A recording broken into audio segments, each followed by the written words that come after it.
Labo, Labo, Labo! That's right, we're talking about Labo today. It's 8-bit to the future. Welcome, gamers.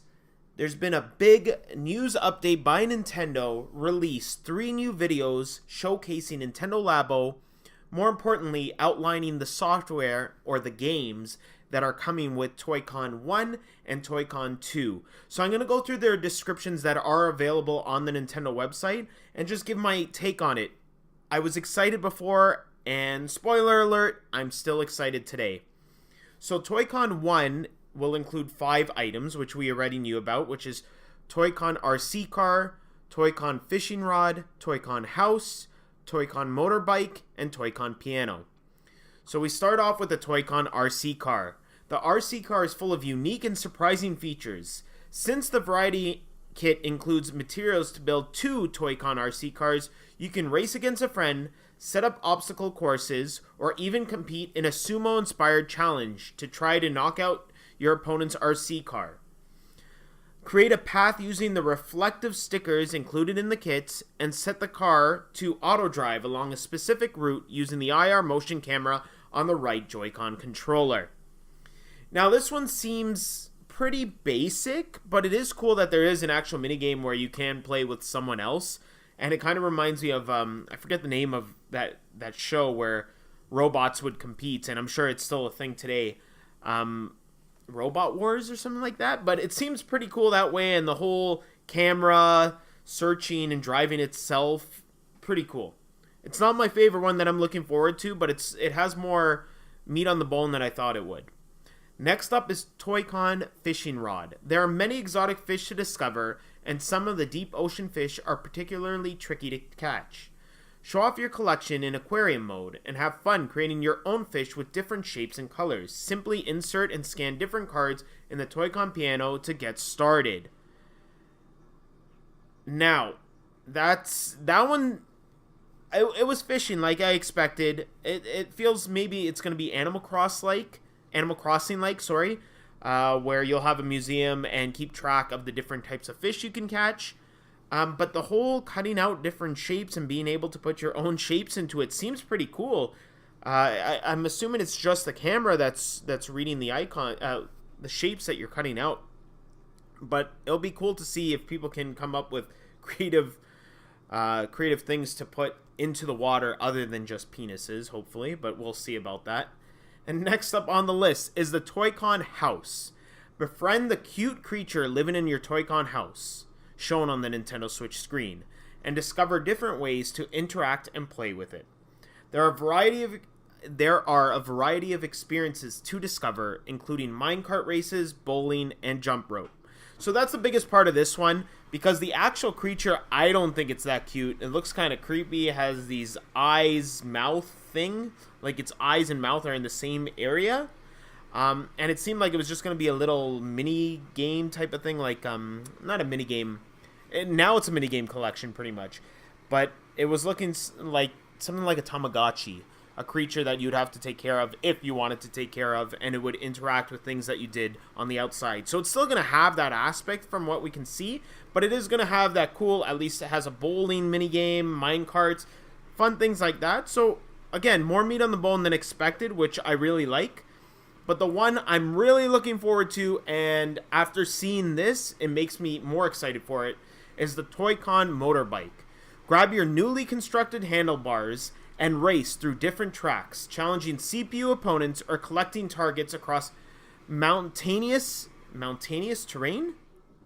Mountainous terrain? It's mountainous terrain. So yes, mountainous terrain. You can even create your own custom tracks, so start planning your designs now.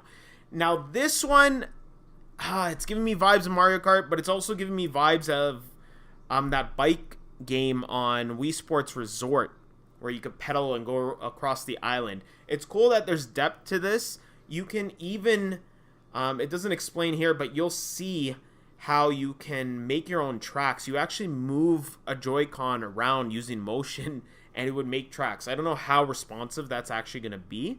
We're going to have to wait and see. But that's really cool. And that you can take, basically, they show in the trailer, someone taking a picture of their hand, and they use it to make terrain in the game. So you can take a picture of, I don't know, like your pet dog, and I guess the shape of it will make a mountain in the game. Really cool stuff. Wish there was multiplayer on this. I highly doubt it because they didn't show any of that, but the motorbike is definitely my favorite. And finishing off Toy-Con 1 is Toy-Con Piano. After assembling your 13-key piano, you can host an impromptu recital or record your songs and play them back for your biggest fans in the making. Experiment with different sounds and pitches to create something truly unique, even a song composed entirely of cat noises. Now that's what I'm going to be doing there. The song entirely of cat noises. The most annoying song, just the cat noises. I'll be posting it up here on YouTube. Probably get 100 dislikes, but that's what I want on that. But seriously speaking, the Toy-Con Piano seems really creative, and again, it has the same sort of feature as the fishing rod where you can put different shapes in, and then it picks up the wave, like the wavelength, and can put that sound into the game. So I wonder if people are going to be able to put like different sound effects of their voices into the game if they get really creative.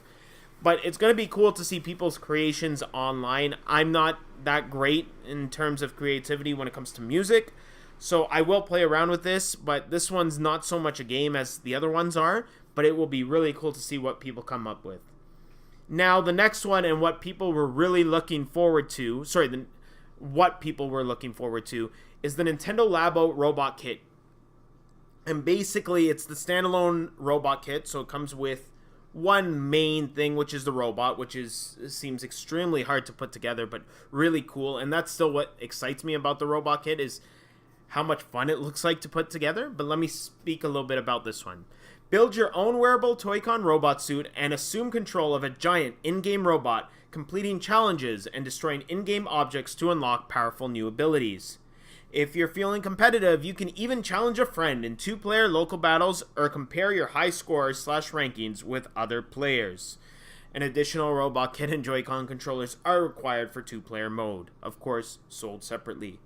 Nintendo Labo encourages you to use your imagination and creativity to customize your cardboard Toy-Con creations in a variety of ways.